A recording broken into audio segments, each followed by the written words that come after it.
think I know where my dad went. That's right in the middle of the Devil's Sea. It'll be an adventure. Death is not an adventure.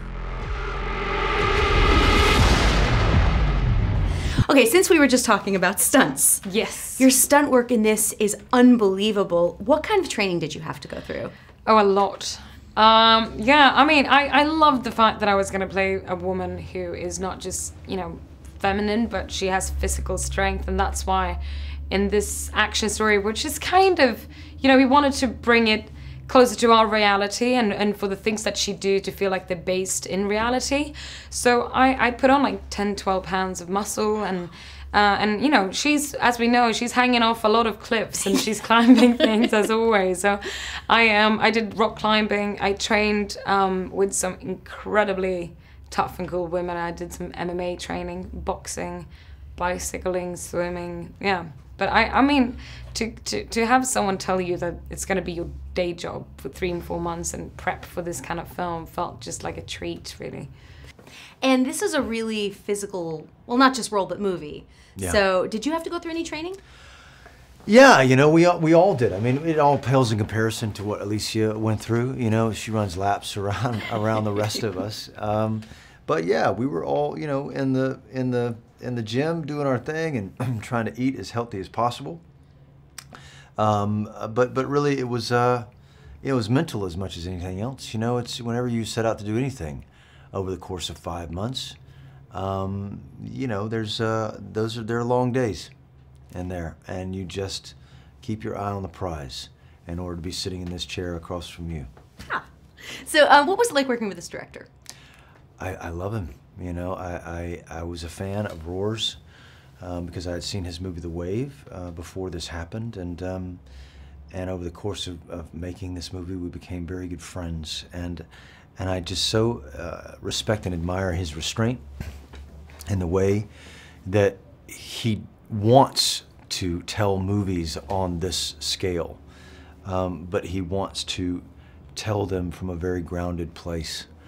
And I think that's awesome.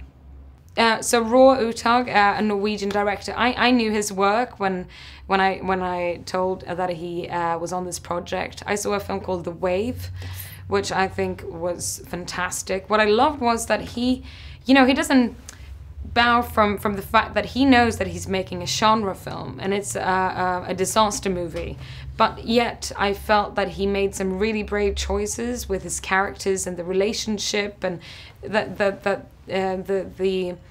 journey and the horror that they go through felt so real, and I really felt for them. And I thought that was, you know, a great kind of showcase for what I thought he was going to be able to do with this film. And so, what was it like working with Alicia?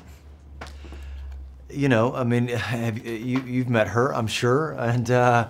Anybody that meets Alicia Vikander just falls in love with her. You know, she's a very gracious, very driven, very focused human being, and very giving, but also has very strong boundaries, and I respect that in a person, and I have been such an admirer of her work and what she has accomplished in such a short period of time. And am proud of this person, regardless of gender, who so willingly stepped outside of her comfort zone to take on a woman of this epic proportion, and put her stamp on it.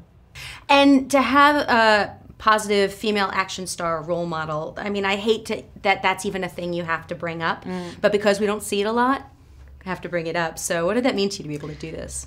I mean, Laura was groundbreaking 22 years ago when she came into the gaming world. I mean, I was just a little girl, and I looked at those computer games and was very curious, and I remember how much it meant to see a female woman being the lead of a game, and Angelina Jolie, who was probably the first, you know, action heroine I saw up on the screen. So to kind of being part of bringing this universe and this character into our time and being something that I hope a 2018 audience will be able to relate to felt like a great honor. And I think, you know, I love the fact that it's mostly, you know, it's a positive vibe. People are just hungry for these kind of stories, and that is the beauty of the times we're in. Yeah. So tell everybody about Vogel and his sort of backstory here. You know, he's a guy that desperately wants to see his family again. And that's not to justify the actions that he takes. It's only so that you can see the world from his point of view for a second.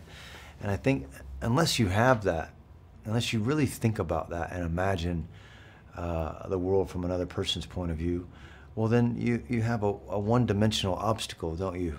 And it's no different than being in a car and just driving over a speed bump. And I'm not interested in playing people like that. And I think that would do a disservice to the journey of this incredible woman. Well, before we wrap, I did want to ask you, is there a particular game nod in here that was your favorite, since I know that you played so it yeah, I played the game. I mean, I love the fact in the game, it meant a lot when I saw the consequence and the trauma that she goes to when she actually makes, you know, her first kill. Because we all know that that is much part of these kind of games, or that she's going to be, you know, she's going to become a survivor. But I love the fact that it was grounded in that you got to see the real emotion that and trauma that goes through her mind and her experience. So I heard that you didn't play the game. So how did you become aware of this? Well, you know, who on the planet isn't aware of this, right? Unless you were born the year that these movies came out. I mean, I saw the posters like everybody else, and I didn't play the games, but you know, she's one of the first, if not the first, heroines kind of on this level in the world, and so I was aware of that, I suppose. Close the tomb once and for all. The fate of humanity is now in your hands.